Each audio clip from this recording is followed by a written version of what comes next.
ભાવનગર શહેરના Subhashnagar ring road પરથી પસાર થઈ રહેલો આઈસર ટ્રક ખાડામાં ફસાયો। ભાવનગર શહેરમાં નવા રોડના નિર્માણ પૂર્વે ડ્રેનેજ અને પાણીની લાઇનો અપગ્રેડ કરવાની કામગીરી શરૂ કરવામાં આવી હતી, પરંતુ ડ્રેનેજ અને પાણીની લાઇનો અપગ્રેડ થઈ ગયા બાદ ચોમાસું બેસી જતા નવા રોડનું કામ ખોરંભે ચડ્યું છે। ડ્રેનેજ માટે રસ્તાનું ખોદકામ થયા બાદ માટી પૂરી યોગ્ય રીતે લેવલિંગ કરવામાં નહીં આવતા વરસાદના કારણે રોડ પરથી પસાર થઈ રહેલા વાહનો ખાડામાં ફસાઈ રહ્યા છે।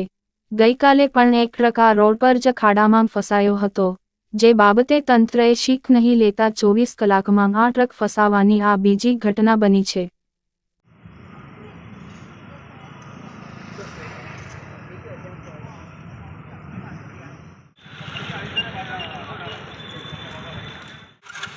हेलो हाँ भाई चेकी के बांधो तो ऊंचो થઈ જાય ચેકી કે બાંધવાનું મારા વાળ નીચે સમજો ને। હા બરાબર છે।